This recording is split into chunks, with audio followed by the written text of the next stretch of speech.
ज्ञान सरोवर में आज मैं लेके आई हूँ बहुत ही शिक्षाप्रद एक कहानी। लालची बंदर। एक शैतान बंदर रोज रिहायशी क्षेत्र में जाकर लोगों का नुकसान कर दिया करता था।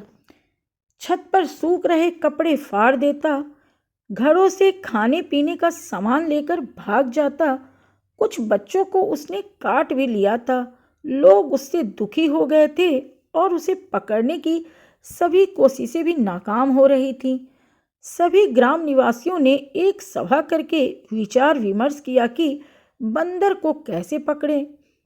तभी एक कलंदर यानी कि मदारी वहां आया और बोला, मैं बंदर को पकड़ सकता हूँ। लोगों ने उसे इजाज़त दे दी। वह बाजार से ऐसे मटके खरीद कर लाया जिनके मुंह बहुत ही छोटे थे।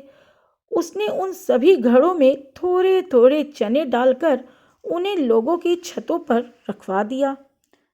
उसने बताया कि शाम होने पर सब अपनी अपनी छत पर जाके देखें और जिसके छत पर भी बंदर बैठा हो वह मदारी को बता दे। एक व्यक्ति ने मदारी को बंदर के बैठे होने की सूचना दी। मदारी उनकी छत पर गया और आराम से जाकर बंदर को पकड़ लिया।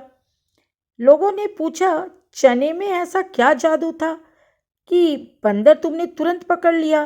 तब मदारी ने बताया कि चने बंदरों को बहुत प्रिय होते हैं, मगर मैंने छोटे मुंह के घड़े इसलिए रखे थे कि उसका हाथ आसानी से अंदर चला जाए, लेकिन जब वह मुट्ठी भर के चना बाहर निकाले, यानी कि हाथ को घड़े में से बाहर निकाले पूरा मुट्ठी भर के चना के साथ, तो उसका हाथ उसमें फंस जाए।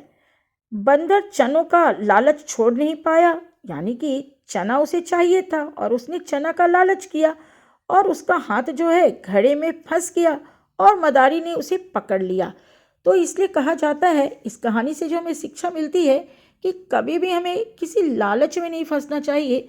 अगर हम लालच में फंसते हैं तो कहीं ना कहीं बहुत बड़ा हम अपना नुकसान कर बैठते हैं। तो आज की कहानी कैसी लगी एक लाइक करके मुझे ज़रूर बताइएगा। मैं फिर आऊँगी अगली बार किसी अच्छी सी शिक्षाप्रद प्रेरक कहानी के साथ। आज के लिए बस इतना ही। जय हिंद, जय भारत।